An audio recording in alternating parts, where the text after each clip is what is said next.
ton amour, ta puissance, ta présence dans ma vie. Ton amour, ta puissance, ta présence dans ma vie. Ton amour, ta puissance, ta présence dans ma vie. Oh, ton amour, ta puissance, ta présence dans ma vie. Je veux t'adorer de tout mon cœur. Je veux t'adorer de toute mon âme. Je veux t'adorer de toute ma force, car tu es mon Dieu.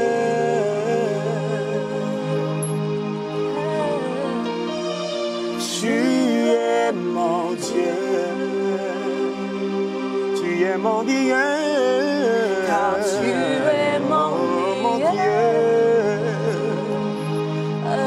mon Dieu, tu es mon Dieu.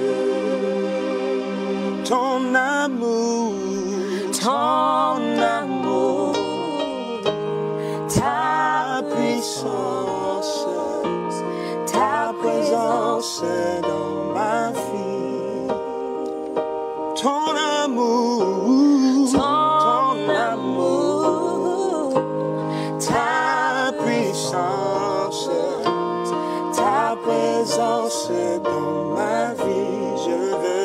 Je veux t'adorer de tout mon cœur.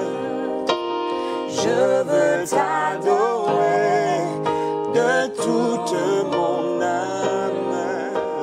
Je veux t'adorer de toute ma force, car tu es mon Dieu. Mon Dieu, tu es mon Dieu. Tu es mon Dieu. car tu es mon Dieu. Mon Dieu, tu es mon Dieu, mon Dieu, car tu es mon Dieu, Car tu es mon Dieu.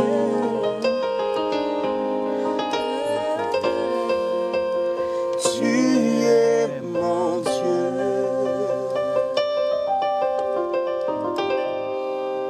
tu es mon Dieu.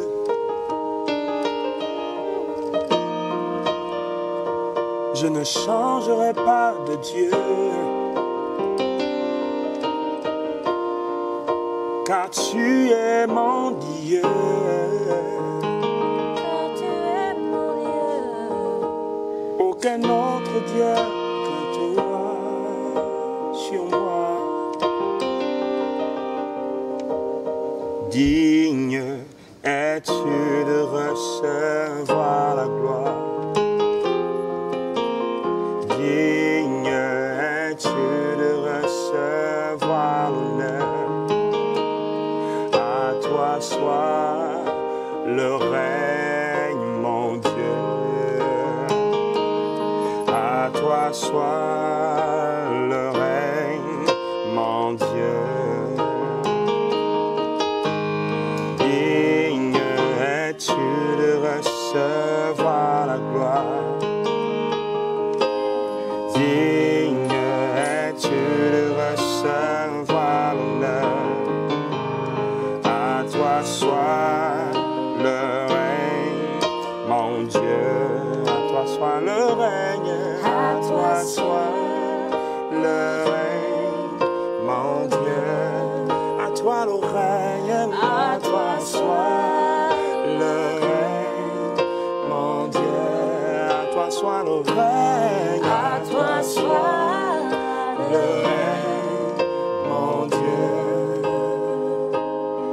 Oui, car tu es l'ancien des jours. Tu es l'ancien des jours. Tu es le premier et le dernier. Tu es l'alpha et l'oméga. Majesté, majesté, sur ton trône, ton règne est éternel. Majesté, majesté, sur ton trône, ton règne est éternel. Tu es l'ancien des jours. Tu es l'ancien des jours. Papa, tu es le premier et le dernier. Tu es l'alpha et l'oméga. Majesté, majesté, sur ton trône. Ton règne est éternel. Majesté, majesté, sur ton trône. oh, ton règne est Éternel. Thank you, Jesus. Nous te bénissons, Seigneur, pour ta fidélité.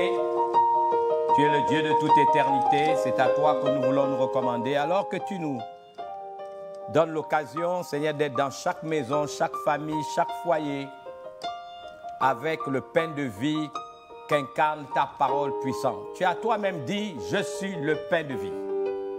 Nous voulons nous souvenir des 2 disciples d'Emmaüs qui ne t'ont pas reconnu sur ce chemin. Et Seigneur, lorsqu'ils ont rompu avec toi le pain, leurs yeux se sont ouverts. Nous te demandons d'ouvrir nos yeux et surtout notre entendement pour qu'il nous soit donné de connaître quelle est l'espérance qui s'attache à notre appel. Quelle est, Seigneur, la grandeur de ton héritage. Quelle est envers nous qui croyons l'infinie grandeur de ta puissance. La même que tu as utilisée pour ressusciter Jésus-Christ d'entre les morts. Reçois à cet instant précis l'honneur, la gloire, la louange qui t'est due alors que nous voulons te recommander nos familles, te recommander notre nation, te recommander notre civilisation, te recommander toute âme qui vive. Seigneur, nous te demandons de te manifester parce que nous croyons de tout notre cœur que ce qui est impossible aux hommes est possible à Dieu. Je vous invite, avant que je ne demande qu'un de nos premiers génériques ne passe, qu'ensemble nous puissions avec Harold et Boussine chanter ce merveilleux cantique qui dit que tout est possible à notre Dieu parce que nous le croyons. Et ces paroles qui nous disent, je reconnais que tu peux tout et que rien ne t'est impossible. Je voudrais qu'avec nous, là où vous êtes, si vous connaissez ce chant, si vous connaissez ce cantique, vous puissiez le fredonner, le chanter avec nous de tout votre cœur. Je reconnais que tu es Dieu. Je reconnais que tu peux tout et que rien ne t'est impossible. Oui, je reconnais que tu peux tout et que rien ne t'est impossible. Seigneur, fais-moi voir ta gloire. Thank you, Jesus. Seigneur, fais-moi voir ta gloire. Seigneur, fais-nous voir ta gloire. Seigneur, fais-moi voir ta gloire. Fais-moi voir ta gloire. Seigneur, fais-moi voir ta gloire. Je reconnais que tu peux tout. Je reconnais que tu peux tout et que rien ne t'est impossible. C'est une prière, confessons-le ensemble. Je reconnais que tu peux tout et que rien ne t'est impossible. Disons-le ensemble, Seigneur, fais-moi voir. Oh Seigneur, fais-moi voir ta gloire. Seigneur, fais-moi voir ta gloire. Seigneur, fais-moi voir ta gloire. Disons-le, Seigneur, fais-moi voir ta gloire. Oui, Seigneur, fais-moi voir Thank you, ta Jesus. gloire. Seigneur, fais-moi voir ta gloire. Seigneur, fais-moi voir ta gloire. Ensemble, une dernière fois, disons-le encore. Je reconnais. Je reconnais que tu peux tout Et que rien ne t'est impossible. et que rien ne t'est impossible. Je reconnais que tu peux tout, Seigneur. Father, je reconnais que tu peux tout. Vous pouvez le dire avec nous, vous pouvez le chanter. Et que rien ne t'est impossible. Seigneur, fais-moi voir ta gloire. Seigneur, fais-moi voir ta gloire. Dans mon foyer, dans ma maison, dans mon quartier. Seigneur, fais-moi voir ta gloire. Seigneur, fais-moi voir ta gloire. Seigneur, fais-nous voir ta gloire. Fais-moi voir. Seigneur, fais-moi voir. Thank you, Jesus. Alléluia, alléluia, alléluia. Heureux encore une fois d'être avec vous tous les dimanches de 14h30 à 15h30. Je voudrais vous dire combien de fois nous sommes heureux de pouvoir communier avec vous. Et encore une fois, remercier les autorités en tête desquelles le ministre d'État, de l'Information, le directeur général de Gabon Télévision, toute l'équipe technique qui est ici, qui se mettent à notre disposition pour permettre justement que la parole de Dieu soit véhiculée. Quel message qui vous booste, qui vous encourage et vous permet de croire en votre destinée vous soit partagé. Je voudrais, comme nous le faisons d'ailleurs chaque dimanche, avant le message dominical de ce jour, vous demander d'avoir une pensée pour le personnel médical. Nous voulons avoir véritablement une pensée pour le personnel médical qui travaille pour sauver des vies. Nous pensons particulièrement à ce médecin qui est décédé. Nous voulons vraiment entourer sa famille de sa grâce, de sa protection, son épouse, ceux qui sont malades, tous les malades qui sont dans les hôpitaux. Je voudrais avoir une pensée particulière pour les forces de défense et de sécurité qui font un travail extraordinaire. J'ai l'occasion, à travers les responsabilités de coordinateur, on va dire général, de tous les observateurs des différentes communautés religieuses, de voir le travail qu'ils font sur le terrain. Quelquefois, quand nous rentrons tard, ils laissent leur famille, ils laissent leurs enfants pour assurer notre sécurité. Je voudrais penser à tous nos volontaires qui sont sur le terrain pour l'opération qui concerne de la banque alimentaire. J'ai une pensée particulière pour tous les superviseurs ici du ministère des Solidarités nationales, de la famille, des affaires sociales. Ils sont avec nous, nous les voyons travailler dans des situations souvent difficiles. Pas plus tard que hier, sous la pluie. L'ensemble de tous ces superviseurs issus de ce ministère qui sont sur le terrain. Je voudrais penser à tous les observateurs issus de nos communautés religieuses. Je voudrais penser à Ngoma Zaïd de la communauté musulmane qui est au 1er arrondissement, qui coordonne pour nous les observateurs. Je voudrais penser fraternellement à Brice Boumba, Alain, pasteur Brice, qui coordonne au niveau du 2e arrondissement et qui en même temps a été affecté pour appuyer et donner son appui du côté du PK8 et PK9. Je voudrais penser également au 3e arrondissement avec le pasteur Luc Dufouta qui fait un travail remarquable. Je voudrais également penser au 4e arrondissement avec le pasteur Luc Dufouta, je crois que c'est la Fédération des réveils, des rassemblements des églises de réveil. Je voudrais penser également à FADEA, Fédération des Assemblées de Dieu de Pentecôte et Église assimilée, avec le pasteur Bonaventure Ansio Kumba, qui coordonne le 4e arrondissement. Pasteur Bissou Peter, qui travaille au niveau du 5e arrondissement de la Fédération des œuvres de réveil chrétienne évangélique. Je voudrais penser au pasteur Gaspard Obian. Il y a un formidable travail. C'est peut-être l'un des coins les plus grands. Je voudrais le remercier pour son dynamisme, son courage, du côté du 6e arrondissement de Libreville, Nzarayon et même quelques PK. Et je voudrais penser à Monseigneur Patrick Ngema Edou du côté d'Ovendo, qui coordonne tout Ovendo. J'ai une pensée particulière pour le vice-président de l'église évangélique qui travaille du côté de Ntoum. Je voudrais vous bénir tous au nom de Jésus. Une mention spéciale à tous les imams et les membres de la communauté musulmane qui sont, au moment où je vous parle, en carême et qui ont été avec nous sur le terrain, au-delà du carême, qui travaillent jusqu'au soir et également obéissent à leur, on va dire, discipline au niveau de ce carême qui est le leur. Je voudrais vraiment les remercier au nom de notre Seigneur Jésus-Christ. Je voudrais remercier tous les volontaires, d'où qu'ils soient venus, ceux qui sont issus, n'est-ce pas, on va dire des associations, de la société civile, mais également, je pense à tous les syndicalistes de ce ministère qui ont accepté d'être à nos côtés des observateurs. Nous voulons vous remercier. Le travail n'est pas facile. Beaucoup ont été exposés à l'impatience des populations, mais nous prions et nous continuons à croire que l'opération, nous allons aller au bout d'une logique que nous avons acceptée nous ferons un rapport moral parce que cela aussi nous permet de voir l'état d'esprit de nos populations, le comportement des gens et tout cet ensemble-là, nous ferons réellement un rapport moral qui pourra révéler les besoins et ce qu'il faut corriger dans la suite des temps. Je voudrais également, s'il vous plaît, vous demander à travers cet élément de penser à toutes les familles du Gabon, toutes les familles de l'Afrique, toutes les familles du monde.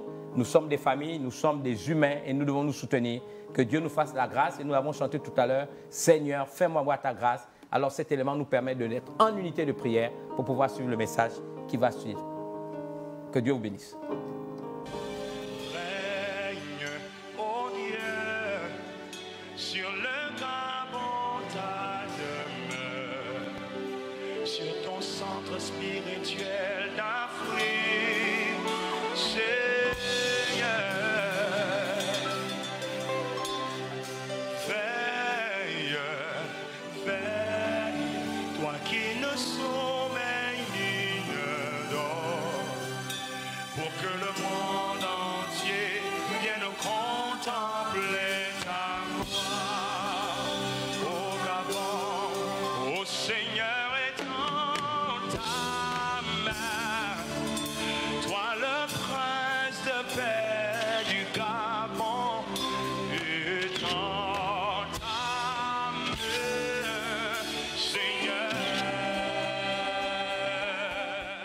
Alléluia, alléluia, que Dieu vous bénisse, nous sommes heureux, s'il vous plaît, d'être encore ensemble ce matin et je veux vous inviter à regarder la parole de Dieu. J'ai choisi un terme, discerner le bien du mal. Le texte de base se trouve dans Ésaïe chapitre 5, versets 20 à 24. Je pense que par la grâce de Dieu, je pourrais partager ce message en 2 ou 3 fois avec vous, car il y a tant de choses à partager, tant de choses à dire et qui doivent influer sur nos attitudes, sur nos comportements. J'ai voulu que ce soit un message d'actualité par rapport à des réalités que nous voyons concernant cette crise et comment elle affecte, n'est-ce pas, nos vies, elle affecte notre environnement et même elle affecte certains comportements. Vous savez, la parole de Dieu, tout ce qu'on peut vous enseigner n'est qu'une goutte dans l'océan infini de la pensée divine. Et donc, ce que je veux faire n'est qu'une infime partie des choses que certainement nous pourrons apprendre aujourd'hui et nous demandons à Dieu de nous faire grâce de pouvoir continuer à approfondir ces vérités présentes. Ésaïe chapitre 5, verset 20 à 24 déclare « Malheur à ceux qui appellent le mal bien et le bien mal. » La Bible déclare qu'il change les ténèbres en lumière et la lumière en ténèbres, qui change l'amertume en douceur et la douceur en amertume. Malheur à ceux qui sont sages à leurs yeux et qui se croient intelligents. Malheur à ceux qui ont de la bravoure pour boire du vin et de la vaillance pour mêler les liqueurs fortes, qui justifient le coupable par un présent et enlèvent aux innocents leurs droits. C'est pourquoi, comme une langue de feu dévore le chaume, et comme la flamme consume l'herbe sèche, ainsi leur racine sera comme de la pourriture et leur fleur se dissipera comme de la poussière. Car ils ont dédaigné la loi de l'Éternel des armées et ils ont méprisé la parole du Saint d'Israël. Seigneur, je te demande de faire en sorte que ce petit temps que j'aurai d'échange avec ton peuple, avec tous ceux qui nous suivent ce matin, Seigneur, puisse édifier le cœur. Tu as dit, la foi vient de ce qu'on entend et ce qu'on entend vient de la parole de Dieu. Permets simplement à ton humble serviteur d'avoir une langue exercée, qu'elle soit aussi habile, Seigneur, que la plume dans la main d'un écrivain, afin que par ton esprit, tu puisses convaincre de péché, de justice et de jugement pour la seule et unique gloire de ton nom. Amen. J'aimerais vous dire que ce texte m'a interpellé et j'ai choisi de le partager avec vous ce matin. Vous savez que la confusion des genres est une des tares qui affecte de manière profonde le comportement du genre humain dans ces temps fâcheux qui sont les nôtres aujourd'hui. J'ai toujours dit et affirmé, que ce soit lors de mes conférences, mes prédications, mes homélies et même dans mes écrits, dans nombreux de mes écrits, que la destinée d'une nation ou même d'un individu, c'est-à-dire d'une personne, dépend de la manière dont elle se nourrit. J'ai vu à travers ce texte d'Ésaïe 5, 20 à 24, 5 séquences, ou du moins conséquences, qui, n'est-ce pas, vont manifester dès lors, n'est-ce pas, la possibilité qu'il nous soit donné de faire le choix, soit d'appeler bien mal, soit mal bien. Mais vous savez que c'est une confusion de genre. S'il y a le mal et qu'on décide que le mal est devenu le bien, c'est un problème. Et s'il y a le bien et qu'on décide d'appeler le bien mal, c'est également un problème. Et donc, les 5 séquences ou conséquences, c'est ce que j'ai à cœur de partager avec vous. Je m'amuserai, ou plus ou moins, je m'appliquerai, c'est le mot que je voulais trouver, à partager 1 ou 2 séquences aujourd'hui et nous aurons le temps de pouvoir partager les prochaines séquences plus tard. La première séquence, c'est que changer les ténèbres en lumière et la lumière en ténèbres est un problème. Qu'il me soit permis de vous dire quelque chose d'important. Le mot malheur ici, en hébreu, c'est ouais. Si vous savez faire des études en hébreu. Et ouais, c'est malheur. C'est l'expression hébraïque pour exprimer le cri d'un deuil. On est en souffrance, on a perdu un parent. Ouais, ouais, c'est ce que dit l'hébreu. Malheur est traduit par ouais. Vous devez aussi comprendre qu'il y a une autre dimension de ce mot ouais en hébreu qui veut aussi dire il faut fuir la chose parce qu'elle peut apporter la disgrâce et la malédiction. Donc ouais, c'est comme si vous voyez quelqu'un, il est en train de marcher et vous lui dites il y a un ravin devant où il y a un trou, si tu avances, tu vas tomber. Mais il insiste et vous vous mettez à crier ouais, ouais, comme pour lui dire esquive la chose. Ne rentre pas jusqu'à tomber dans le trou. C'est ça l'expression hébraïque du mot ouais, ouais, ouais. Ce n'est pas du bamléké, c'est de l'hébreu. Je sais que chez eux, ils aiment dire ouais, on en trouve dans les quartiers. Donc là, je suis dans une expression hébraïque. Alors, donc, ouais là veut dire malheur. Et la première séquence veut que changer les ténèbres en lumière, c'est un malheur. Changer plutôt les ténèbres en lumière et la lumière en ténèbres, ce n'est pas une bonne chose. La Bible dit ouais, il ne faut pas le faire. J'aimerais être beaucoup plus, on va dire, précis dans ma pensée. Pour cela, je m'appuie sur un texte du livre des Proverbes, au chapitre 13, verset 12. Il est écrit « Un espoir différé rend le cœur malade, mais un désir accompli est un arbre de vie. » Je le lis une deuxième fois. « Un espoir différé rend le cœur malade, et la Bible dit « Mais un désir accompli est un arbre de vie. » Je voudrais m'adresser à quelqu'un aujourd'hui. L'heure est venue où, toi à qui je m'adresse, tu dois prendre ta destinée en main. Le système de ce monde est basé sur le mensonge, sur la désinformation des faits. Et même les moyens ultra perfectionnés et les nouvelles technologies de l'information participent à cela.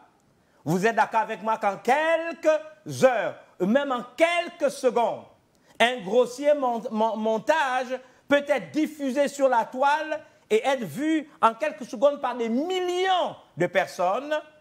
Une réalité peut être déformée, présentée autrement, une misère même peut être embellie, ne traduisant nullement la vérité. Ce qui a fait dire à Job, fatigué des discours mensongers de ses interlocuteurs, ce qui suit. Quoi? Mes jours sont passés, mes projets sont anéantis, les projets qui remplissaient mon cœur.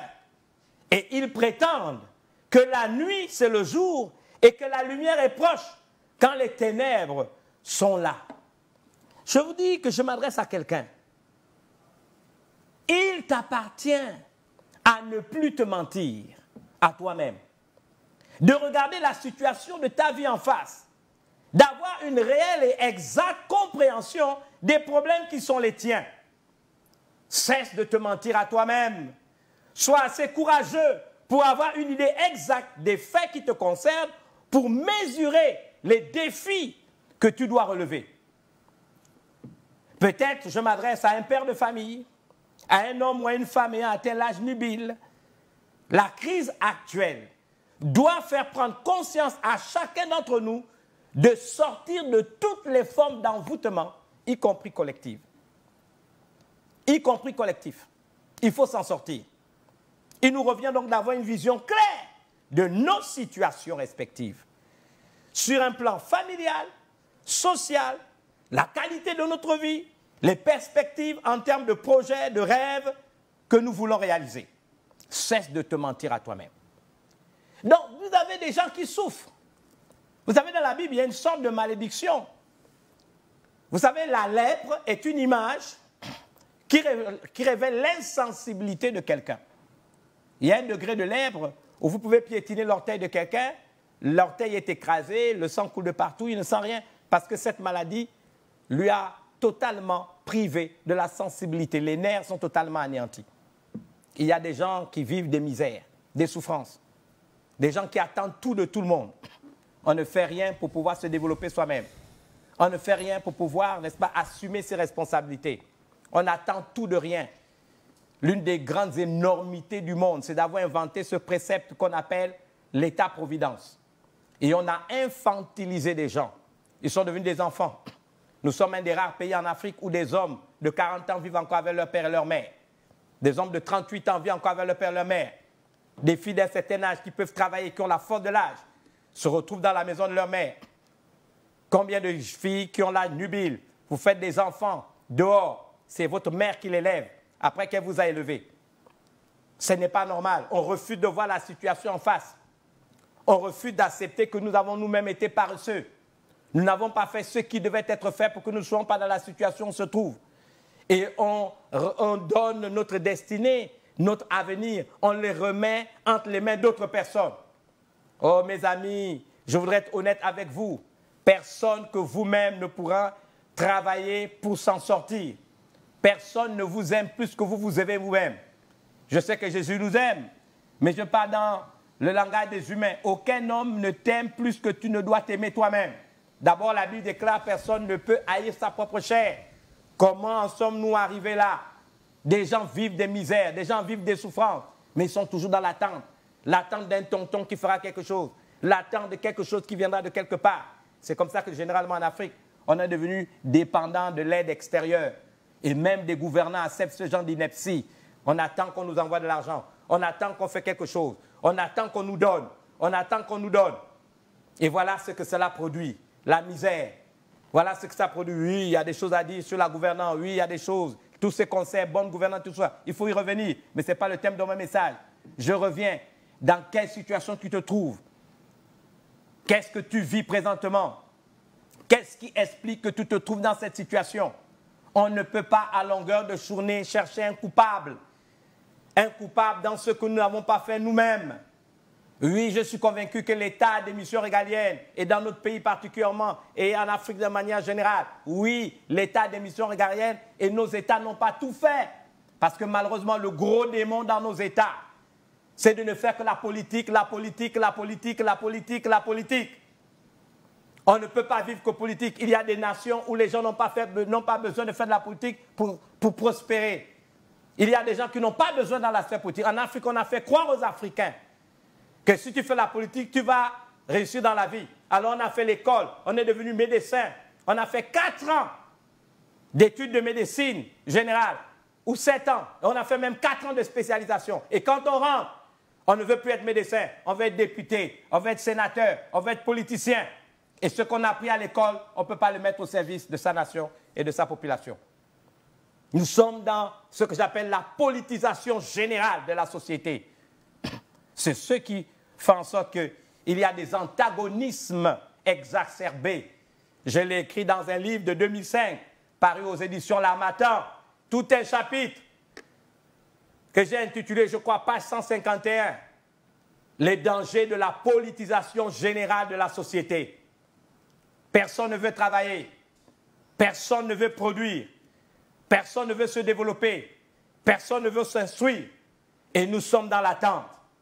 Et on appelle, n'est-ce pas, les ténèbres lumière et la lumière ténèbres. On est dans une situation difficile. On est dans une posture très difficile. Mais on attend toujours. J'aime ce que dit Job dans ce texte. Et cela m'interpelle. Je suis pleinement interpellé par ce que dit Job dans ce texte.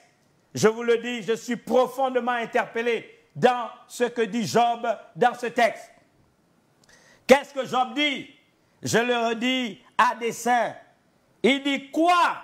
Mes jours sont passés. Il a fait un constat. Il était âgé. Mes jours sont passés. Mes jours sont passés. Je n'ai pas construit ma maison. Mes jours sont passés. Je suis retraité. C'est maintenant quand je suis retraité que je réalise que je n'ai pas construit ma maison. C'est comme ça, vous allez voir que dès qu'on est retraité, il y a des gens qui n'ont qu'une seule vision. Retourner au village. Et je pense que c'est une bonne chose, mais le problème, pas pour travailler, pas pour faire une plantation, même pas pour écrire les mémoires, ses propres mémoires, sa propre autobiographie. Mais c'est pour s'asseoir au corps de garde, laisser des femmes âgées, fatiguées, aller à la plantation, venir les nourrir au corps de garde, où ils bavardent tout au long de la journée sans rien faire. Mais la chose qui me choque, parce que moi je fais pratiquement le tour du Gabon régulièrement chaque année, vous allez voir que le corps de garde est toujours symétrique au cimetière. Ils n'ont plus de notre vision. Ils n'ont plus de perspective. Je suis retraité, j'attends la mort.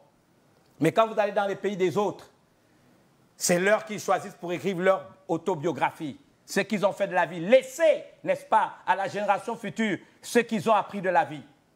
Nos vieux vont au village pour mourir. Ils n'ont rien à laisser. Je ne sais pas d'où ça vient que quand un vieux meurt, c'est une grande bibliothèque. Mais bien aimé, permettez-moi de vous dire, oui, quand il meurt, la bibliothèque meurt avec le vieux qui meurt.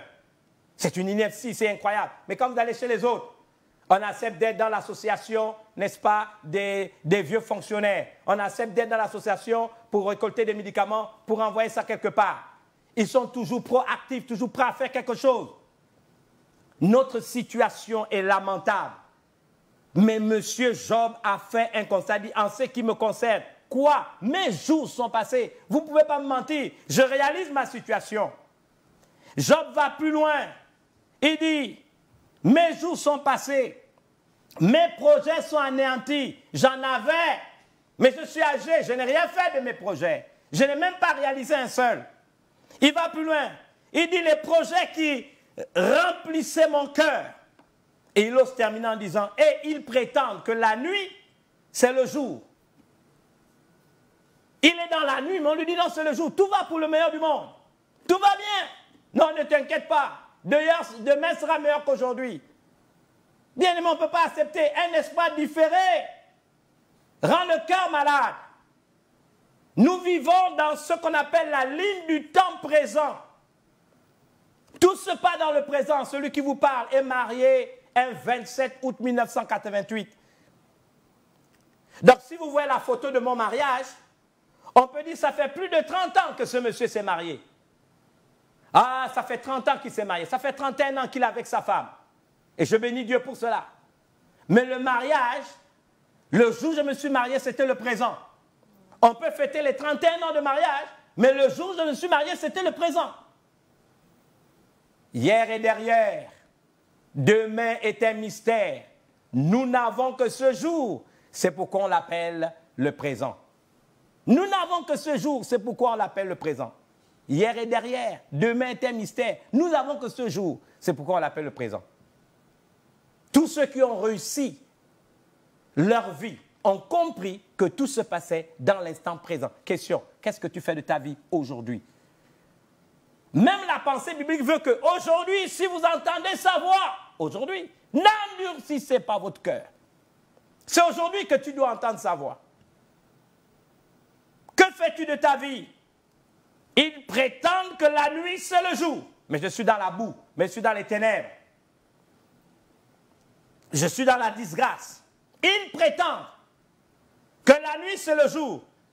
Que la lumière est proche quand les ténèbres sont là. Il a fait un constat. Il a refusé le baratinage de ses interlocuteurs, des historiettes.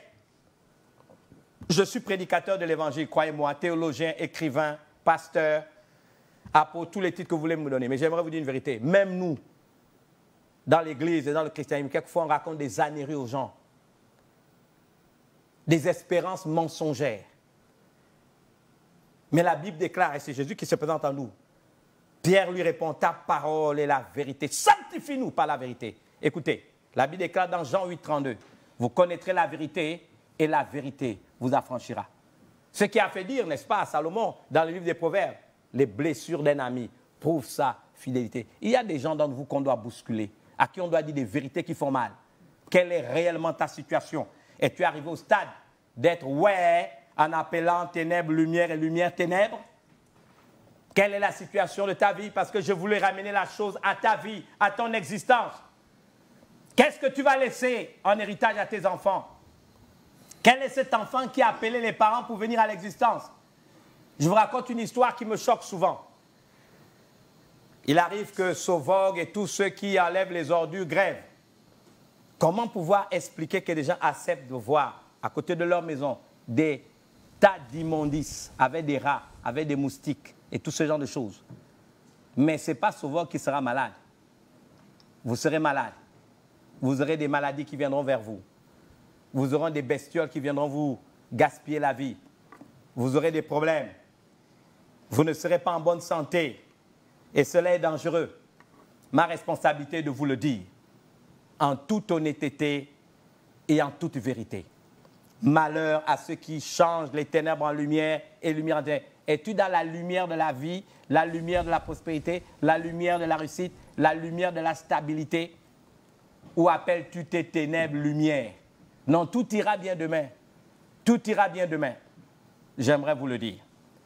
C'est le message que je voudrais vous lire ce jour, mais je voudrais conclure parce que nous avons un élément qui va suivre en vous disant qu'il t'appartient de ne plus mentir à toi-même, de regarder ta situation en face, d'avoir une réelle, exacte compréhension de tes problèmes. Il nous revient d'avoir une vision claire de notre situation. Bien-aimés, je fais partie de ceux qui croient au principe biblique qui veut que ce que nous sommes et c'est ce que nous avons. Ce que nous sommes correspond aux choses que nous sommes capables de voir et d'entrevoir.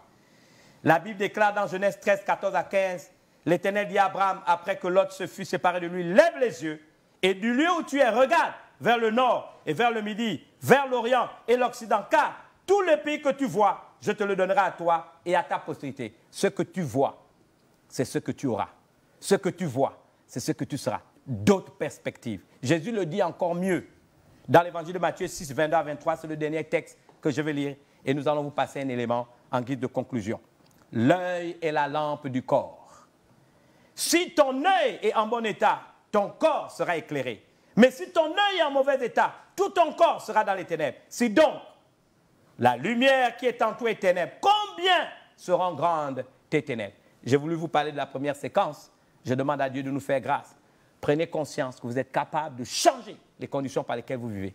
Vous en avez la potentialité. Ma responsabilité est de vous le démontrer sur la preuve ou par la preuve des Écritures. Je vous aime, je vous bénis. Nous allons voir cet élément qui va suivre. Nous allons prier ensemble à travers cet élément et je reviendrai pour conclure. Que Dieu vous bénisse. Je vous aime. Shalom. Révérend Francis Michel Badinga, président de la Surveillance apostolique du Sang Version Béthanie, mais également secrétaire exécutif de la grande famille pentecôtiste, charismatique et de réveil. Je suis vraiment honoré de pouvoir être avec vous, l'ensemble du collège pastoral de Port-Gentil, qui a eu l'initiative de ce temps de prière collectif en faveur de notre nation, alors que cette pandémie qui affecte le monde affecte également notre nation. Nous aurons donc non seulement à recevoir de la part du Seigneur, je ne serai que son humble serviteur, un message d'exhortation et d'édification, auquel j'ajouterai un temps de prière avec vous pour que nous puissions être en communion d'esprit.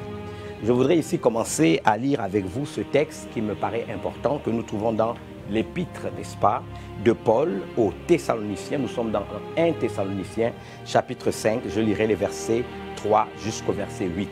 La Bible déclare: quand les hommes diront paix et sûreté, alors une ruine soudaine les surprendra comme un voleur, ou comme les douleurs de l'enfantement surprennent la femme enceinte.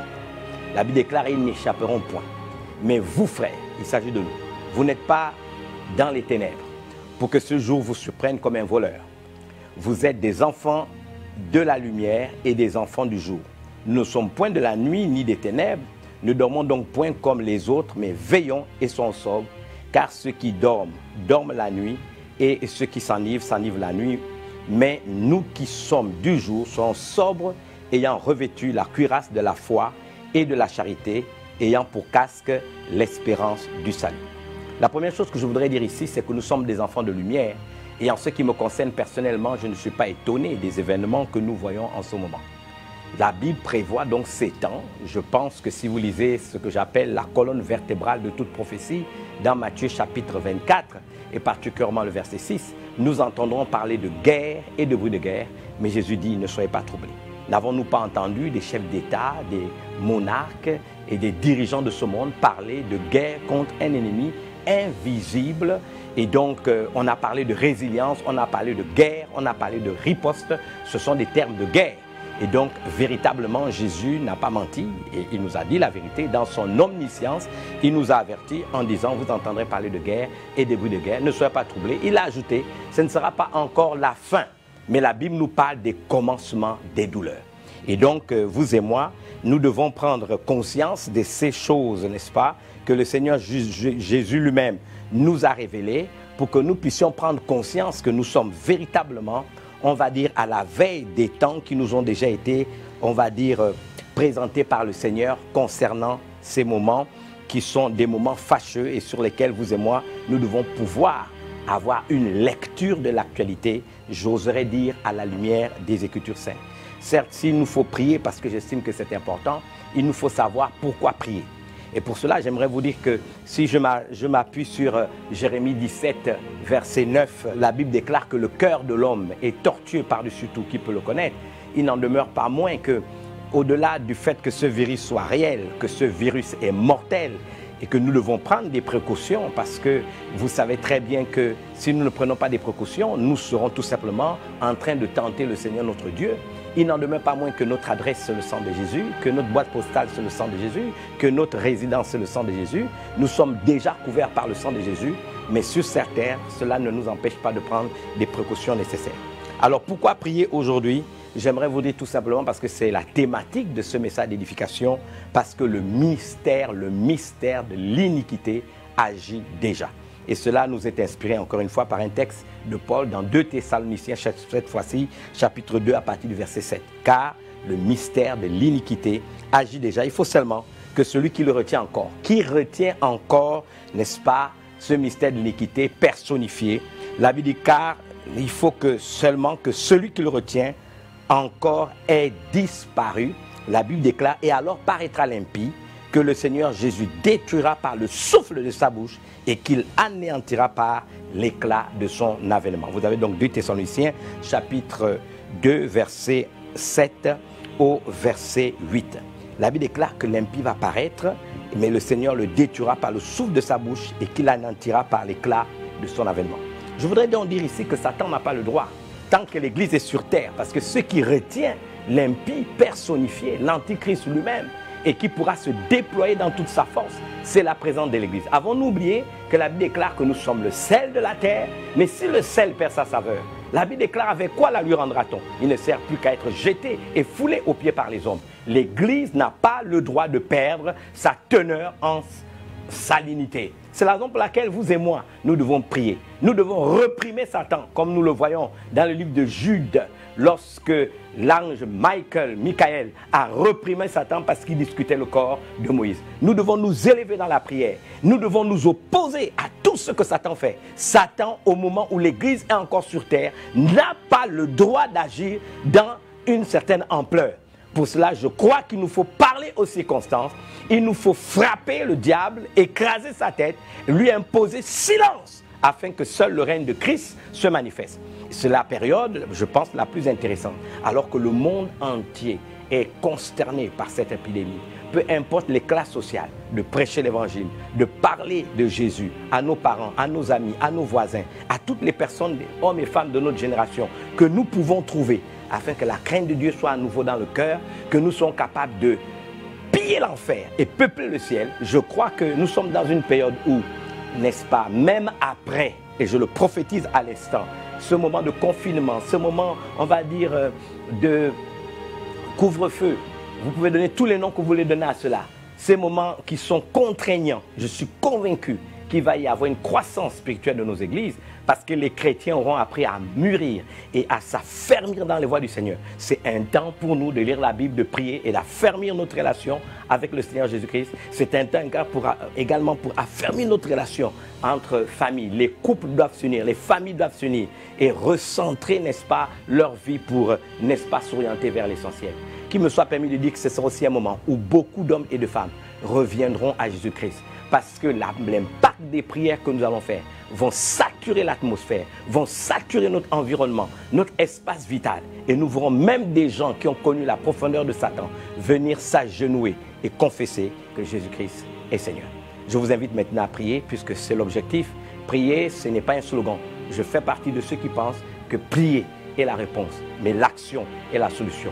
Je ne crois pas trop au message sur la prière, mais je crois à la nécessité de prier. C'est la raison pour laquelle je veux vous inviter à la prière et m'associer avec tous les pasteurs que vous êtes. Le premier sujet que nous allons aborder dans cette prière, c'est que nous allons prier pour les institutions et pour la nation.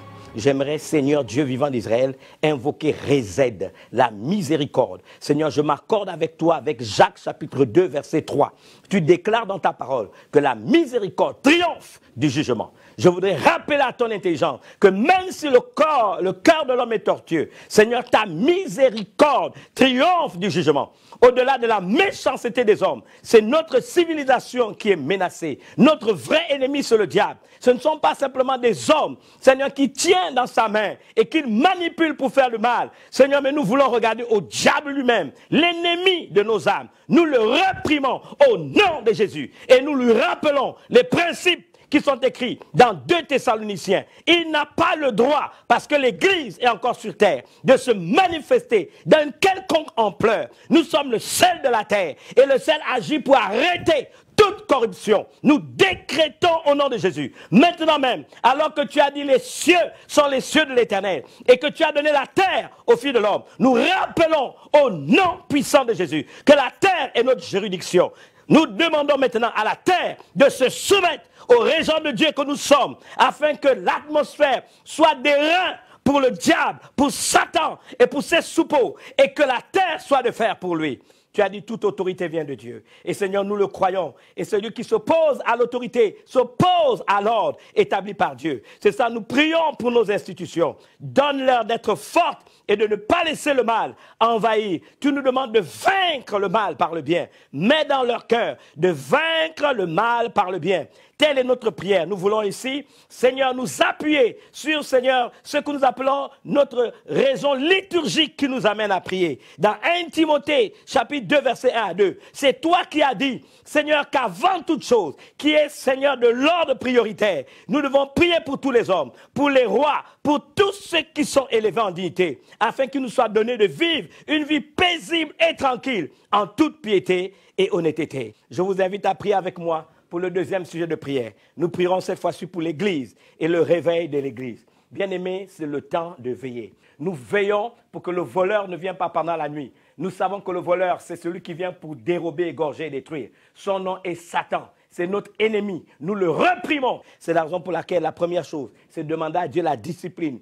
Il y a une discipline. Givour, c'est la discipline. La Bible déclare à tous ceux qui l'ont reçu, à tous ceux qui croient en son nom. Seigneur, tu leur as donné le pouvoir de devenir enfant de Dieu. Ce n'est pas un titre, c'est un pouvoir. Tu as dit le pouvoir de devenir enfant de Dieu, lesquels sont nés non de la volonté de la chair, ni de la volonté du sang, ni de la volonté de la chair, ni de la volonté des hommes, mais de ta propre et unique volonté. Seigneur, c'est la raison pour laquelle je te demande de faire de nous des hommes et des femmes disciplinés. Nous te demandons de nous faire grâce. Aide-nous à être des personnes disciplinées. Je confesse et je prophétise que le sang, c'est notre adresse. Ton sang est notre adresse. Ton sang est notre boîte postale. Ton sang est notre résidence. Nous sommes couverts par ton sang. Nous sommes plongés dans ton sang. Nous sommes imbibés de ton sang. Il n'existe aucune puissance des ténèbres, aucun démon et pas Satan lui-même, alors que nous sommes plongés dans ton sang. Qui osera lever son doigt pour venir nous toucher alors que nous sommes couverts par ton sang? Seigneur, imprime cette réalité en chacun d'entre nous. Telle est ma prière au nom puissant de Jésus. Seigneur, nous te bénissons et nous te rendons grâce pour ta fidélité. Reçois l'honneur, la gloire et la louange qui t'est due. En ton nom, Jésus, nous avons prié. Nous allons prier pour le dernier sujet de prière. Il s'agit de prier pour la protection de nos familles. Vous savez, Rhodes, c'est la splendeur du sacrificateur. Et c'est une des, on va dire, colonnes, n'est-ce pas, que Dieu nous a données. La Bible déclare, et nous devons nous souvenir de ce texte, que la sagesse a bâti sa maison. Elle a taillé ses 7 colonnes. Et une des colonnes, c'est Rhodes, la splendeur du sacrificateur. L'Éternel est mon berger, je ne manquerai de rien. Ce n'est pas parce que l'Éternel est mon berger que nous manquons de rien, que nous sommes exemptés d'épreuves. Mais même dans l'épreuve, nous ne manquons de rien. Il me fait reposer dans des verts pâturages. Dieu saura nous donner la meilleure nourriture. Il restaure mon âme. Il me conduit vers des eaux paisibles. Il me conduit, il me dirige vers des eaux paisibles. Il me conduit dans les sentiers de la justice. Et il a engagé son nom. Même si nous marchons dans l'ombre de la vallée de l'ombre de la mort, nous ne craignons aucun mal, car il est avec nous. Sa houlette et son bâton nous rassurent.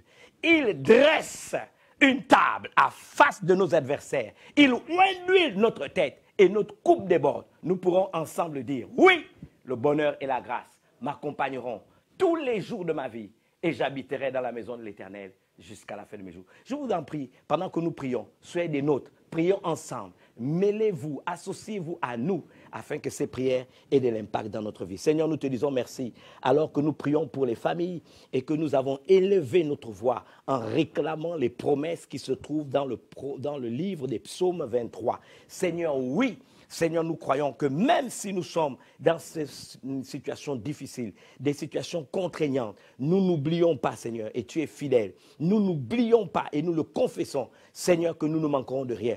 Nous nous appuyons sur toi, le bon berger qui est venu nous donner une vie en abondance. Nous pouvons nous réjouir que celui qui est en nous est plus grand que celui qui est dans le monde. Seigneur, nous avons élevé dans nos maisons des autels. Tu es présent au milieu de nous. Et tu as dit, ceux qui t'adorent en esprit, en vérité, ce sont là les adorateurs que tu aimes. Tu as même dit que si 2 ou 3 sont réunis en ton nom, tu es au milieu. Ta présence se manifeste pas parce que nous sommes 1000, 2000, 3000 dans un temple, mais parce que 2 ou 3 personnes sincères peuvent se réunir en ton nom et tu te manifestes au milieu d'eux. Nous voulons te bénir et te rendre grâce. Tu as dit, ils me feront un sanctuaire et j'habiterai au milieu d'eux. Nous acceptons de faire de nos demeures ton sanctuaire afin que tu te manifestes au milieu de nous. Seigneur, nous n'allons pas nous laisser faire et nous allons refuser, Seigneur, de laisser se manifester dans nos vies des convoitises charnelles qui font la guerre à notre âme. Seigneur, nous resterons enfants de Dieu en sachant que nous avons décidé d'élever notre vie sur le fondement qu'est le Yétzod. C'est la fondation qu'est le rocher. C'est toi qui es le rocher des siècles. Afin qu'en accord avec Matthieu chapitre 4, versets 24 à 25, peu importe les vents, peu importe les tempêtes, peu importe les pluies, Seigneur, nos vies, nos existences, nos familles, bâties sur le rocher des siècles, subsistent pour la seule et unique gloire de ton nom. Merci pour cette opportunité que tu nous as donnée, alors que nous te rendons l'honneur, la gloire et la louange qui t'est due en ton nom Jésus. Amen. Je vous prie donc de faire en sorte que nous demeurions ensemble dans la prière. Continuons à prier parce que la Bible dit prier sans cesse. Prenez cela comme étant un ordre. Nous sommes dans Éphésiens chapitre 6 verset 18. La Bible déclare faites en tout temps par l'Esprit toutes sortes de prières et de supplications avec des actions de grâce. Je suis convaincu que la paix de Dieu qui surpasse toute intelligence gardera nos cœurs et nos pensées en Jésus-Christ. Je voudrais donc ici conclure en remerciant l'ensemble du collège pastoral de Logo-Maritime et de Port-Gentil en particulier, qui ont reconnu en moi un aîné, qui ont reconnu en moi un patriarche, pour m'associer à eux afin que nous puissions prier et faire en sorte que cela soit, on va dire, dans une dimension de contagion, afin que des centaines, des milliers de fidèles, particulièrement au Gabon et même tous ceux qui auront la grâce de nous voir, s'associent à nous pour la restauration de nos nations, et que nous reprenons le cours normal de nos activités. Soyez bénis de la bénédiction de l'Éternel qui enrichit et surtout qui ne se fera suivre d'aucun chagrin. Prenez conscience que le regard de Dieu est sur nous. Demeurons tous en prière. Que Dieu bénisse. Je vous aime. Merci. Alléluia. Thank you, Jesus. Nous serons heureux de vous voir dimanche prochain par la grâce de Dieu. Soyez bénis dans vos maisons. Continuez à prier. Je laisse Harold et Boussine conclure. Que Dieu bénisse. Merci.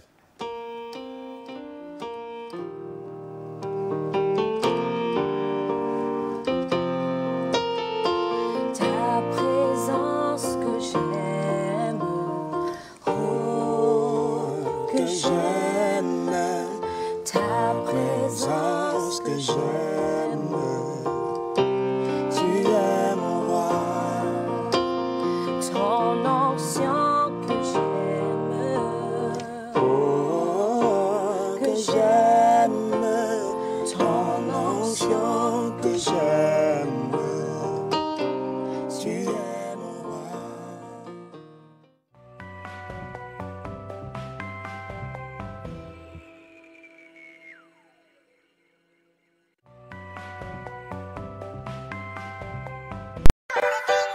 Pour éviter la propagation du coronavirus, il faut